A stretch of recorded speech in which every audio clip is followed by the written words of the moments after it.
ॐ सहना भवतु सहनौ भुनक्तु सह वीर्यं करवावहै तेजस्विनावधीतमस्तु मा विद्विषावहै।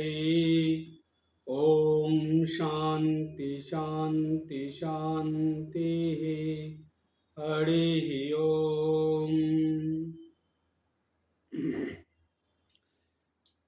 কঠোপনিষদের আলোচনা ধারাবাহিকভাবে বেশ কিছুদিন ধরেই এই কঠোপনিষদের ক্লাস চলছে।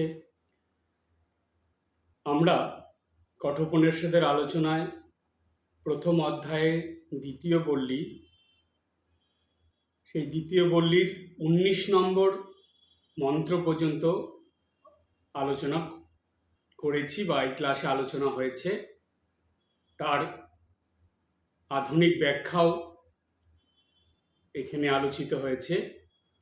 আজ 20 নম্বর মন্ত্রের মধ্যে যাব, অর্থাৎ প্রথম অধ্যায় দ্বিতীয় বল্লী 20 নম্বর মন্ত্র। 20 নম্বর মন্ত্রে যাওয়ার আগে, অর্থাৎ 20 নম্বর মন্ত্র আলোচনা শুরু করার আগে আমরা 19 নম্বর মন্ত্রের যা বলেছিলাম এর আগের ক্লাসে, তার কিছুটা বলে নিয়ে শুরু করব, তাহলে সবারই বুঝতে সুবিধা হবে। সেখানে যমরাজ নচিকেতাকে বলেছিলেন যে হত্যাকারী যদি মনে করে আমি হত্যা করিলাম, আর হত ব্যক্তি যদি মনে করে আমি হত হইলাম, তাহা হইলে ইহারা উভয়ই এ বিষয়ে অজ্ঞানী রয়, কারণ আত্মা হত্যা করেন না আর কারো দ্বারা হত না হয়। খুব সুন্দর বাংলা এটা সহজভাবে বলা, যে কেউ যদি কাউকে হত্যা করে, সেই হত্যা করার সময় সেই ব্যক্তি মনে করলো আমি তাকে হত্যা করে দিলাম, কিন্তু এখানে শাস্ত্রে বলা হচ্ছে না, সেটা ভুল। আবার যে হত হলো সে যদি মনে করে আমি হত হয়ে গেলাম, অর্থাৎ মরে গেলাম, তো সেটাও ভুল। তো তারা উভয়ই অজ্ঞানী। কেন ভুল ভাবছে তারা? কারণ তারা অজ্ঞানী বলে ভুল ভাবছে। আর বলছে এই অজ্ঞানী কেন? কারণ তাদের এই জ্ঞান নেই যে আত্মা হতও হন না এবং কাউকে হত্যাও করতে পারেন না। এই কথাটার অর্থটা কি দাঁড়ালো? অর্থ এটাই যে মানুষ স্বরূপত আত্মা। তাহলে প্রশ্ন হলো, এই যে শরীর আমরা দেখছি এটা কি? বলছে এটা আত্মার আবরণ। স্বরূপত আত্মা, কিন্তু আত্মার আবরণ এটা।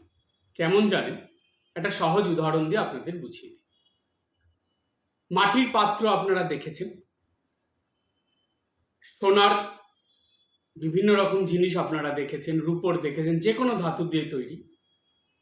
তো এই যে ধাতু দিয়ে তৈরি হওয়া বস্তুগুলো বা জিনিসগুলো আপনারা দেখেন, সেটা বিভিন্ন আকৃতির হয়, বিভিন্ন আকারের হলো, কিন্তু এর ভিতরে মূল জিনিসটা কি থাকে? মাটি দিয়ে তৈরি পাত্র, তার মূল হলো মাটি, কিন্তু দেখা যাচ্ছে একটা থালা বা একটা গ্লাস বা একটা ঘট কিংবা একটা সুন্দর মাটির পুতুল, তো যেই আবরণই হোক না কেন, মূল জিনিসটা কি থাকে, বস্তুটা কি থাকে, সেটা হলো মাটি। ঠিক সোনারও তাই, বিভিন্ন গয়নাগাটি বিভিন্ন ধরনের হয়, কিন্তু মূল ওর ভিতরে কি আছে? সোনা। রূপার ক্ষেত্রেও তাই। সুতরাং এই একই পদ্ধতি যদি কোনো জীবের ক্ষেত্রে বা বিশেষ করে মানুষের ক্ষেত্রে আপনারা গ্রহণ করেন বা সেটা ভালো করে চিন্তা করেন, দেখবেন এটা খুবই সহজ হয়ে যায় যে আমরা মানুষরা বিভিন্ন রকম দেখতে, আমাদের কিন্তু প্রত্যেকেরই হাত পা মুখ মাথা সব কিছুই আছে। তো এই যে আবরণটা, এটা হয়েছে এক একজনের এক এক রকম। কেউ বেটে হয়, কেউ লম্বা হয়, কেউ ফর্সা হয়, কেউ কালো হয়, বিভিন্ন রকম রয়েছে। কিন্তু দেখা যাচ্ছে যে এই আকৃতির বিভিন্নতা থাকলেও ভেতরে মূল যেই বস্তু বা জিনিস বা যেটাকে মানব শরীরের বা যে কোনো জীবের মূল বলে ধরা হয় সেটা হলো আত্মা। তাই এই আত্মতত্ত্ব বুঝতে হলে এটা আপনাকে প্রথমেই মনের ভিতরে আনতে হবে যে যে কোনো জীবের উপরে যেটা আমরা দেখি সেটা হলো আবরণ। কার আবরণ? আত্মার আবরণ। তাহলে এখন প্রশ্ন হলো, এই আত্মাকে আমরা দেখতে পাই না, তো প্রত্যেক জীবের ভিতরে বা প্রত্যেক মানুষের হৃদয়ে, প্রত্যেক জীবের হৃদয়ে আত্মা রয়েছে। কেমনভাবে আছেন সেটা আমি বলেছিলাম যে গত সপ্তাহে ক্লাসে এটা বলেই শেষ করেছিলাম, এর ব্যাখ্যায় আসবো বলেছিলাম যে খণ্ডনভব বন্ধনতে আমরা পাই, স্বামীজি লিখছেন যে জ্যোতির জ্যোতি উজ্জ্বল হৃদি কন্দর। এই যে জ্যোতির জ্যোতি, এই জগৎ সংসারে যত রকম জ্যোতি বা আলো দেখা যায়, তাদের সেই আলো যার থেকে আসে, যার আলোর দ্বারা তাদের এই জ্যোতি প্রকাশিত হয়, সেই জ্যোতি জিনিস, জ্যোতির জ্যোতি, সেই জ্যোতি আমাদের হৃদয়ে রয়েছে। উজ্জ্বল হৃদি কন্দর, আমাদের হৃদয়ের কন্দর অর্থাৎ হৃদয়ের ভেতরে সে উজ্জ্বল রূপে প্রকাশিত হয়ে রয়েছে। তো এখন প্রশ্ন এইটাই ছিল যে তাই যদি হয় তাহলে সেটা মানুষ বুঝতে পারে না কেন? অন্য প্রাণীদের এটা বোঝার কথা নয়, কিন্তু মানুষ সে বোঝার কথা, মানুষ বুঝতে পারবে। আর মানুষকে বোঝার সেই ক্ষমতা, সেই শক্তি, সেই কৌশল ভগবান মানুষের মধ্যে দিয়েছেন। আর এটা দিয়েছেন বলেই মানুষ হলো শ্রেষ্ঠ জীব। যেহেতু মানুষ ঈশ্বর উপলব্ধি করতে পারে, নিজের ভেতরে অন্তর্জগতে বা হৃদয়ে আত্মস্বরূপ যে জ্যোতি আছে, আত্মা আছে, ঈশ্বর ভগবান আছেন, সেটা যেহেতু মানুষ উপলব্ধি করতে পারে, অনুভব করতে পারে, বুঝতে পারে, দর্শন করতে পারে, সেই কারণে মানুষকে শ্রেষ্ঠ জীব বলা হয়। মানুষের মধ্যে এই শক্তি, এই কৌশল ভগবান দিয়েই পাঠিয়েছে। কিন্তু এরপরেও প্রশ্ন হলো যে অধিকাংশ মানুষ এটা করতে পারছে না কেন? কারণটা কি? বলছে এই কারণ এই কঠোপনিষদে পরের মন্ত্রটার মধ্যে আছে, সেটার মধ্যে আমরা যাই। পরের মন্ত্রটা হলো, খুব মন দিয়ে শুনবেন, কারণ মন্ত্র ঠিকভাবে শুনলে সেটা অনেকটা পরিষ্কার হয়ে যায় তার অর্থ আমাদের কাছে। তো সুতরাং মন্ত্র শ্রবণ এবং তারপরে সেটা নিয়ে মনন। যমরাজ বললেন নচিকেতাকে, এই আত্মতত্ত্ব সম্বন্ধে, আত্মা সম্বন্ধে বলছেন, অনর অনিয়ান মহত মহিয়ান আত্মস্য যন্তর নিহিত গুহায়াম তম ক্রতুঃ পশ্যতি বীতশোকা ধাতু প্রসাদাৎ মহিমানম আত্মনঃ। কঠিন, মাথার উপর দিয়ে বেরিয়ে গেল। এবার মাথার ভেতরে এবং মনের ভেতরে ঢোকানোর ব্যবস্থা হচ্ছে। অনর অনিয়ান মহত মহিয়ান আত্মস্য যন্ত নিহিত গুহায়াম তম ক্রতুঃ পশ্যতি বীতশোকা ধাতু প্রসাদাৎ মহিমানম আত্মনঃ। এটা তো সংস্কৃত তো হলো কঠিন, এবার সহজটা, এটা বাংলায় বলছি। অণু হতে পরমাণু, মহান হতে মহান, জীবের হৃদয় গুহাস্থানে আত্মা অধিষ্ঠান। অকাম বীতশোক শুদ্ধ সত্য শুভ্র মনে, আত্মার মহিমা হয় প্রতিভাত প্রতিক্ষণে। আবার বলি, যতবার এগুলো শোনা যায় তত হৃদয়ঙ্গম হয়। অণু হতে পরমাণু, মহান হতে মহান, জীবের হৃদয় গুহাস্থানে আত্মার অধিষ্ঠান।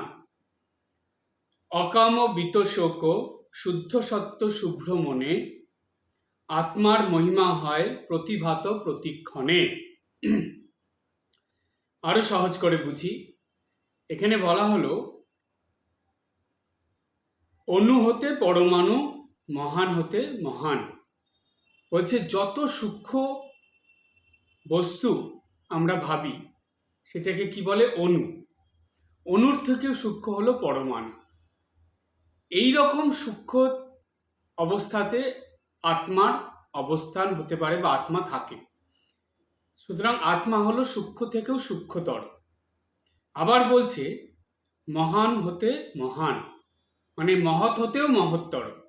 কোনো মহৎ কিছু, বড় কিছু ভাবলেও তার থেকেও বড় হলো সেই আত্মা।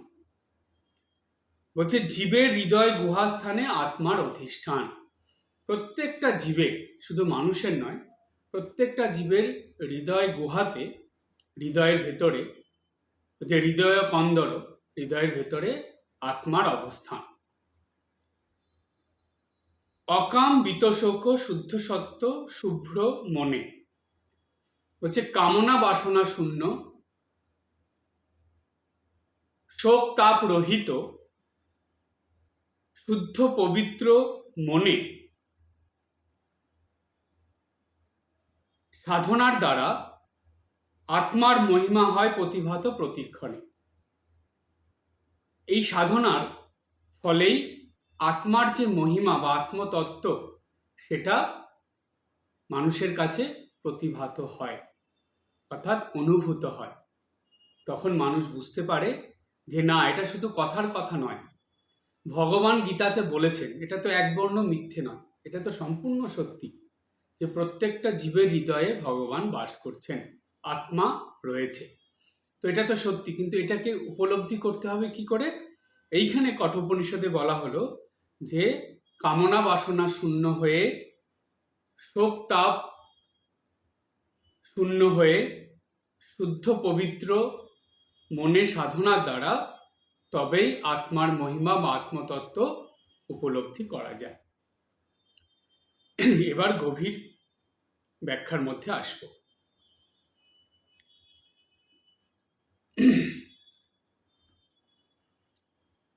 তার আগে এটা আমাদের বুঝতে হবে যে আত্মা সূক্ষ্ম থেকেও সূক্ষ্মতর, আবার মহৎ থেকেও মহত্তর। সব থেকে সূক্ষ্ম যদি আমরা কিছু চিন্তা করি, সেইখানেই আমাদের চিন্তা থামিয়ে দিলে হবে না, ভাবতে হবে এর থেকেও সূক্ষ্ম হতে পারে আত্মা। কেন? এই পৃথিবীতে যত সূক্ষ্ম জীবাণু আছে, জীব আছে, যত ছোটই সে হোক না কেন, তার ভিতরে যে সেই প্রাণের সঞ্চারণ হয়েছে, সেটা ওই আত্মা আছে বলেই হয়েছে। আবার ঠিক তেমন যত বিশাল বা যত বড় কিছু হোক না কেন, তার থেকে বড় আর কিছু নেই, এটা জানি আমরা না ভাবি, এর থেকেও বড় সেই আত্মাই আছে। তো এই যে আত্মা, ঈশ্বর, ভগবান, তা দিয়েই তো বা তাকে দিয়েই তো এই সৃষ্টিটা পুরো ঢেকে আছে। দেখুন কি অদ্ভুত, আমরা এই আত্মার ভিতরেই বাস করছি, আবার আমাদের ভিতরে আত্মা। এই ভাবনাটা কেমন বলুন? আমরা আত্মার ভিতরেই বাস করছি, আবার আমাদের ভিতরেই আত্মা। সুতরাং বড় হিসাবে ধরলে এই সৃষ্টির সর্বত্র সেই আত্মাই রয়েছে।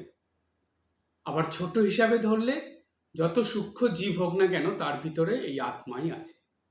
সুতরাং আত্মতত্ত্ব বোঝার প্রথম হলো, এখানে ভগবান বললেন যে আত্মাকে এটাই ভাবতে হবে, অনির অনিয়ান মহত মহিয়ান, সূক্ষ্ম থেকেও সূক্ষ্মতর, মহৎ থেকেও মহত্তর। তারপরে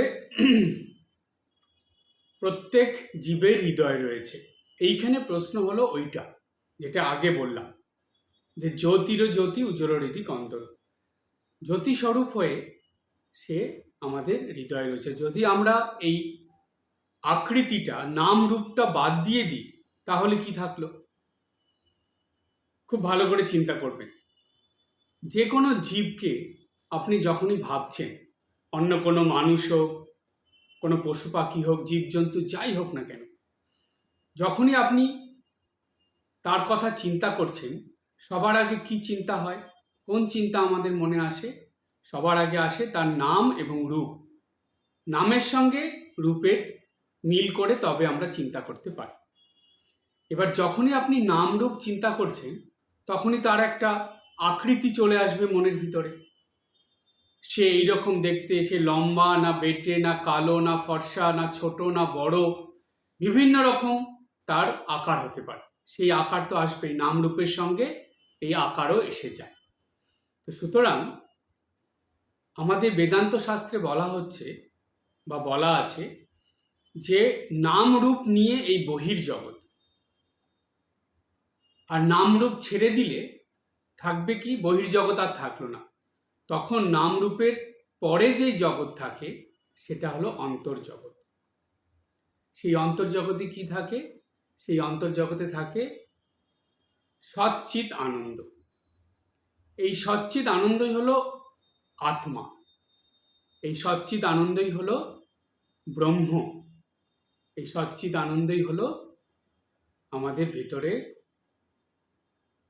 পরমাত্মা বা জীবাত্মা বা ব্রহ্ম বা ঈশ্বর বা ভগবান। তো সুতরাং আমরা যদি আত্মতত্ত্ব যেহেতু এখানে আলোচনা হচ্ছে, তাই এই আত্মাকে সচ্চিৎ আনন্দের স্বরূপ বলে বুঝলাম আমরা। এবার এর কিন্তু কোনো আকার নেই, কোনো রূপ নেই, এটা নিরাকার, এটা নির্গুণ। তো সুতরাং এটা যদি নিরাকার নির্গুণ হয়, তাহলে এটাকে আমরা কিভাবে ভাবতে পারি? শব্দ দিয়ে ভাবলে ওম, এটা দিয়ে ভাবতে হবে। আর যদি শব্দ ছাড়া ভাবতে হয়, তাহলে একটা জ্যোতি স্বরূপ ভাবতে হবে। তার একটা উপস্থিতি, জ্যোতি, আলো ভেতরে রয়েছে।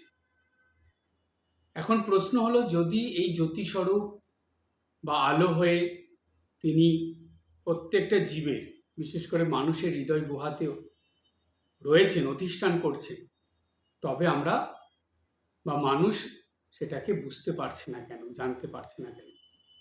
এর জন্য আমি 5টা কারণ বলবো আপনাদের। খুব ভালো করে শুনবেন এবং মনে রাখবেন। প্রথম কারণ, অধিকাংশ মানুষই নাম রূপ নিয়ে বহির্জগতের মধ্যেই আবদ্ধ থাকে। নাম রূপ আকৃতি এই বহির্জগৎকে ছেড়ে অন্তর্জগতে প্রবেশ করতে পারে না। যেহেতু বহির্জগতের মধ্যে আবদ্ধ থাকছে, অন্তর্জগতে যেতে পারছে না, সেই কারণে আত্ম উপলব্ধি হয় না। জ্যোতিস্বরূপ যে আত্মা ভিতরে রয়েছে সেটা সে বুঝতে পারে না। প্রথম কারণ। দ্বিতীয় কারণ হলো, অধিকাংশ মানুষের মধ্যে এটা থাকে যে তারা জাগতিক চিন্তা, অশুভ চিন্তা, খারাপ চিন্তা, যেটাকে বলে নেগেটিভ থিঙ্কিং, এইসবের মধ্যে তাদের মনকে ব্যস্ত রাখে, মনকে যুক্ত রাখে। ফলে কি হয়? আমাদের মনোবিদ্যায় এটা পরিষ্কার বলা আছে যে যেই মন যত বেশি নেগেটিভ থিঙ্কিংয়ের সঙ্গে যুক্ত থাকে, যেই মনে যত বেশি খারাপ চিন্তা, অশুভ চিন্তা হয়, সেই মন তত নিচু স্তরে থাকে, তত গ্রস লেভেলে মন থাকে। আর মন গ্রস লেভেলে থাকলে কখনো সেই মন দিয়ে বা সেই রকম চিন্তা ভাবনা দিয়ে আত্মতত্ত্ব উপলব্ধি করা যায় না। কারণ আত্মতত্ত্ব উপলব্ধি করতে হলে অলওয়েজ পজিটিভ থিঙ্কিং দরকার। সব সময় উচ্চ চিন্তা, শুভ চিন্তা এবং ভালো চিন্তা দরকার, সব সময়, সব ক্ষেত্রে। এটা যদি থাকে, তাহলে সেই মন ধীরে ধীরে আত্মতত্ত্ব উপলব্ধি করতে পারে। 3 3 নম্বর হলো কায় মনোবাক্যে, শরীর, মন এবং বাক্য, অর্থাৎ শারীরিক কাজকর্ম, মানসিক এবং বাচিক, এই 3 রকম ভাবে মানুষকে শুদ্ধ পবিত্র থেকে জীবনযাপন করতে হবে। এইরকম ভাবে শুদ্ধ পবিত্র থেকে কায় মনোবাক্যে শুদ্ধতা পবিত্রতা অবলম্বন করে জীবনযাপন করা যেহেতু অধিকাংশ মানুষের কাছে প্রায় অসম্ভব বা কঠিন, সেই কারণে আত্মতত্ত্ব উপলব্ধি হয় না। আত্মতত্ত্ব উপলব্ধি করতে হলে ক্রমাগত চেষ্টার দ্বারা, অভ্যাসের দ্বারা কায় মনোবাক্যে শুদ্ধতা পবিত্রতা অবলম্বন করে চলতে হবে। এটা হলো 3। 4 নম্বর কি? 4 নম্বর হলো নিত্যদিন ধর্মের সঙ্গে যুক্ত থেকে জীবনযাপন করতে হবে। ধর্মকর্ম, ধর্মের সঙ্গে যুক্ত থেকে নিত্য নৈমিত্তিক কর্ম করতে হবে এবং ধর্মীয় যে কাজ বা ধর্মীয় আচার আচরণ সেগুলো অবশ্যই পালন করতে হয়। যেমন গুরুবাক্য পালন, দৈনন্দিন সাধন ভজন, নিত্য পূজা, নিত্য পূজা যদি সম্ভব নাও হয় নিত্যদিন ভগবানের নাম জপ এবং সেই সঙ্গে নিত্যদিন কিছু ধর্মগ্রন্থ পাঠ করা। আর এর সঙ্গে আর একটা খুব গুরুত্বপূর্ণ জিনিস, সেটা কি? সেটা হলো আপনি যেই দেবতা বা দেবীকে খুব ভালোবাসেন, বিশ্বাস করেন, যিনি আপনার ইষ্টদেব,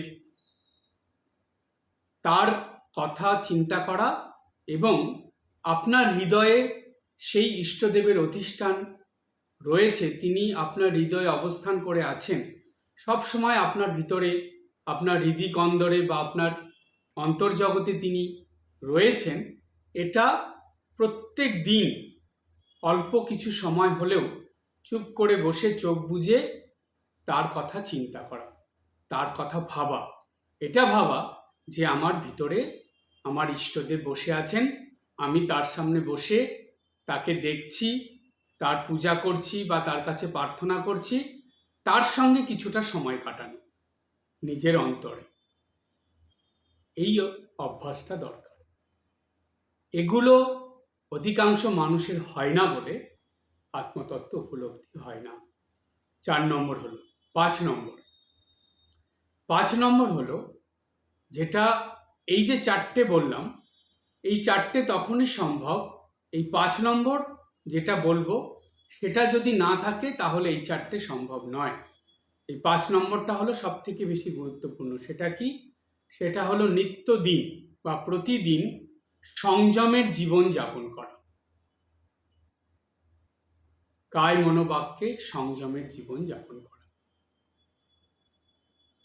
যতটুক প্রয়োজন ততটুক নিয়ে নিত্যদিনের জীবন পথে এগিয়ে চলা। যেহেতু অধিকাংশ মানুষের এই সংযম সম্ভব হয় না বা সংযম তারা করতে চায় না বা করতে পারে না, সেই কারণে আত্মতত্ত্ব উপলব্ধি হয় না। এবার আপনাদের প্রশ্ন আসবে যে মহারাজ, এই যে আপনি 5টা কারণ বললেন যার জন্য আত্মতত্ত্ব উপলব্ধি হয় না বা আমাদের হৃদিকন্দরে যে আত্মার অধিষ্ঠান রয়েছে সেটা আমরা অনুভব করতে পারি না, এই 5টা কারণ বা 5টা উপায়, সেটা কিভাবে দৈনন্দিন জীবনে পালন করে চলা যায় বা সেটা কিভাবে আমরা পালন করে চলতে পারি, তার কি কোনো সহজ উপায় বা পদ্ধতি কিছু আছে যেটা দ্বারা এগুলো আমাদের কাছে খুব সহজ হয়ে যাবে? তার উত্তর হলো হ্যাঁ, অবশ্যই আছে।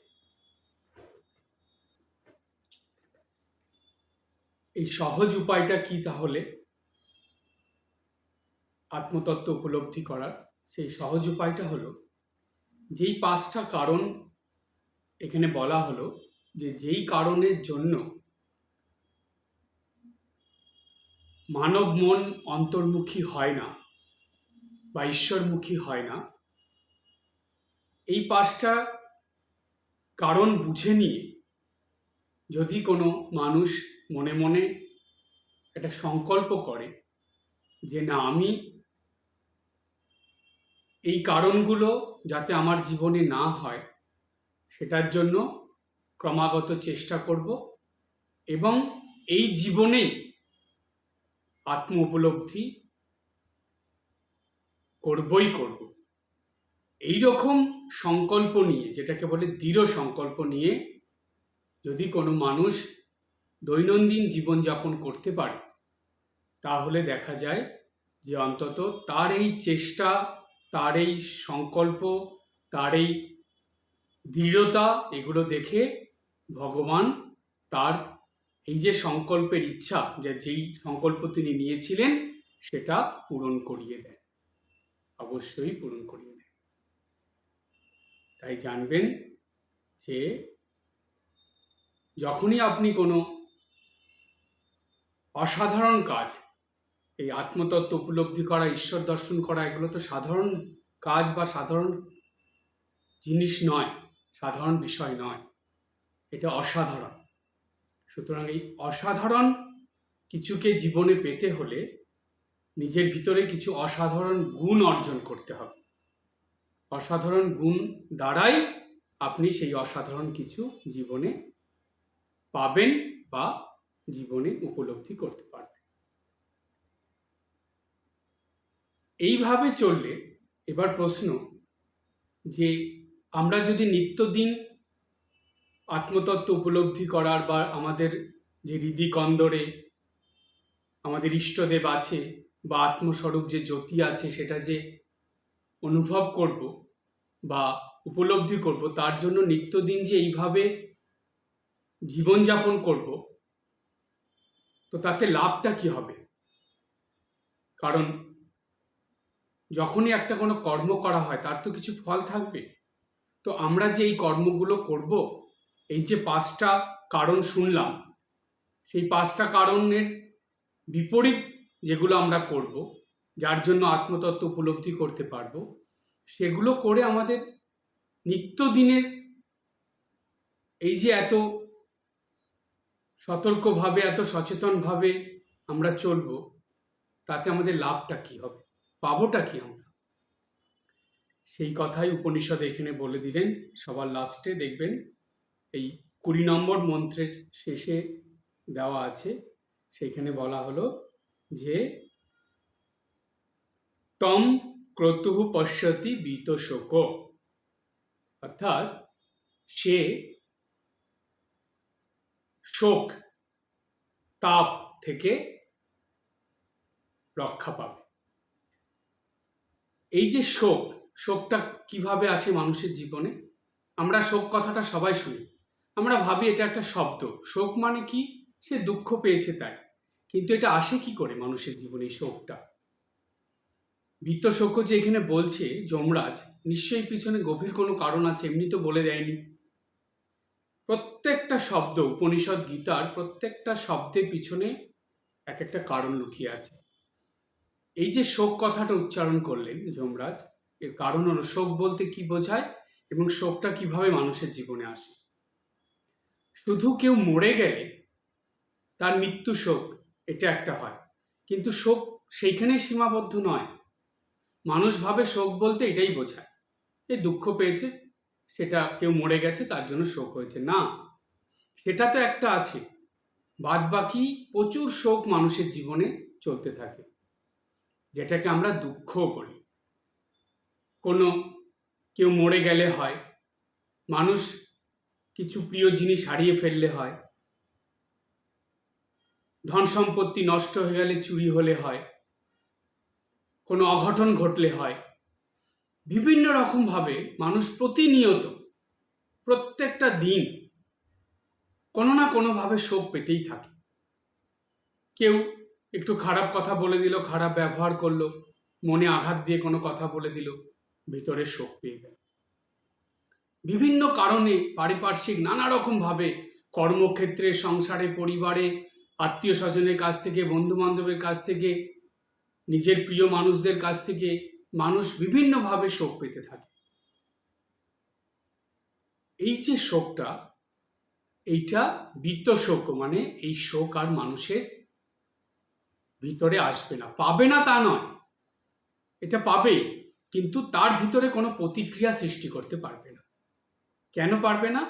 কারণ তার মনের ভিতরে এমন একটা শক্তি আসবে, এই যেই পাঁচটা কারণ বললাম, এই পাঁচটা কারণের অপোজিট যদি সে, এর বিপরীতে যদি সে জীবনযাপন করতে শুরু করে, সে যদি ক্রমাগত উচ্চ চিন্তা করতে থাকে, নিত্যদিন সাধন ভজন করে, সংযমের জীবনযাপন করে, তারপরে শুদ্ধ পবিত্রতা অবলম্বন করে চলে, তাহলে কি হবে?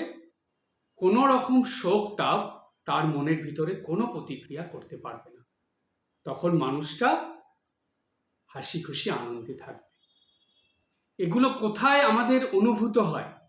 একটা মানুষ দুঃখী, একটা মানুষ কষ্টে আছে, একটা মানুষ নিরানন্দে আছে, আবার একটা মানুষ সুখে আছে, আনন্দে আছে। কোথার থেকে, কিভাবে এটা অনুভূত হয়? এটা আমাদের হৃদয়ে অনুভূত হয়, অন্তরে অনুভূত হয়, আর সেটার বহিঃপ্রকাশ আমাদের চেহারার উপরে আসে, মুখের উপরে আসে। সুতরাং মনের ভিতরে যদি এটার প্রতিক্রিয়া না থাকে, তাহলে তো চেহারায় আনন্দই থাকবে, চেহারার মধ্যে উৎফুল্লতা থাকবে। মানুষের চেহারায় দুঃখ, কষ্ট, অশান্তি এটা কখন থাকে? যখন মনের ভিতরে এগুলো অনুভূত হয়, তখনই সেটাই চেহারায় প্রকাশিত হয়। যখন মনের ভিতরে এটা অনুভূত হবেই না, তখন চেহারায় এটা কিভাবে প্রকাশিত হবে? সুতরাং হৃদিকন্দর যদি উজ্জ্বল হয়ে ওঠে, কিভাবে? এইগুলোর দ্বারা হৃদিকন্দর উজ্জ্বল হয়। সাধন ভজনের দ্বারা, শুদ্ধ পবিত্রতার দ্বারা, সংযমের দ্বারা, উচ্চ চিন্তার দ্বারা। এই হৃদিকন্দর যখন ধীরে ধীরে উজ্জ্বল হবে, তখন সেই হৃদিকন্দরের আলোকে এই বাইরের শোকতাপ এগুলো আর ভিতরে প্রবেশ করতে পারবে না। যেমন কোনো অন্ধকার জায়গায় যদি একটু আলো নিয়ে যাওয়া হয়, যেমন অন্ধকার দূরে সরে যায়, ঠিক তেমনি যখনই হৃদয় কন্দরে এই আলো প্রকাশিত, আলো তো রয়েছেই, কিন্তু সেটা যখন ধীরে ধীরে প্রকাশিত হতে শুরু করবে, আমি এই আলোকে প্রকাশিত হওয়ার ব্যবস্থা বা রাস্তা তৈরি করে দেব, তখন সেই আলো প্রকাশ হয়ে গেলে আর এই অন্ধকার রূপ দুঃখ, কষ্ট, শোক, তাপ তার ভেতরে থাকবে না বা তার অন্তরে প্রবেশ করতে পারবে না। তখন সেই মানুষটা কি থাকবে? তখন সেই মানুষটা নিত্য আনন্দে জীবনযাপন করতে পারবে। আজকে এই পর্যন্ত। সবাই ভালো থাকবেন, হাসি খুশি আনন্দে থাকবেন। ওম শান্তি শান্তি শান্তি। হরি ওম তৎসৎ। শ্রীরামকৃষ্ণার্পণমস্তু।